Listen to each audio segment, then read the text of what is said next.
Hello there. I am in my weird little hotel in Incheon, where I'll be staying for a few days because I might as well get a vacation out of this. I'm going to do a few videos right here because it's been a hell of a day. And because of this, I do plan on drinking a little bit while I wait. Interesting set of craft beers they have in this country. I opted not to go for the soju because I don't want to destroy myself just yet. I want to talk about train stations. Now, it didn't actually take me that long to get here. Um, it took too long. It took me 4.5 hours to get to this room, mostly because Seoul has the most confusing subway system I've seen in my life. So that was just bad luck. The actual train trip was only about 2 hours. Because as I've said before, very small country, so it doesn't really take that long to get anywhere. But let me tell you, because I want to talk about train travel in different countries here. Because in the United States, it famously sucks. Because we have Amtrak. Now, Amtrak, I like Amtrak in that it's comfortable, but it's late. I have never taken an Amtrak in my life that arrived on time. To the point where people who ride these things routinely will regularly show up an hour late because they know they'll be fine.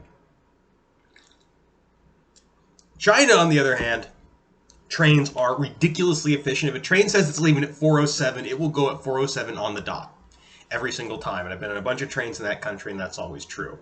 Now, Korea is a little bit in the middle here because while I was waiting, quite a few of the trains were delayed, but usually only by 5 or 10 minutes. I think 30 at the most. Which, given the number of trains passing through the station, was not bad, given how many of them. And mine actually both left and arrived on time, so I don't really complain about there.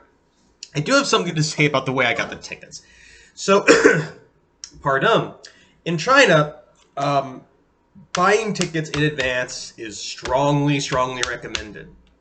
Because getting them at the station, Chinese train stations are a pain in the ass. First, you have to get through security, and security takes almost as long as getting to an airport as you would there. Then, even if I booked the ticket, I've still got to go probably wait in line. They have machines. The machines are Chinese only. Most bank cards, a lot of bank cards won't work on them. A lot of payment methods won't work. They seem to just not work a lot of the time. So it's wise to book in advance and show up really early. Now in Korea, that doesn't seem to be as much of a problem. I did book this ticket early. This is not the ticket I booked early, which was supposed to be an electronic ticket. This was one I had to buy there because the ticket I booked early didn't work. What didn't work, I never got it. I never got the ticket. So I went and I planned like an hour in advance because I figured this would take a long time like it does in China. It did not. There was no security. I was able to just walk right in. Even with all the trains leaving, it was very easy to find where I was supposed to go. But then I never got the ticket I paid for. So they had a machine. I walked over to the machine, bought a ticket, this one, for the exact same trip I booked, the exact same train, exact same time. This ticket was about half the price of the one I bought on the website. So, I guess that's a piece of advice. Save yourself some money and just buy your ticket day of. I know it sounds really irresponsible, but apparently it's not. Apparently it's not.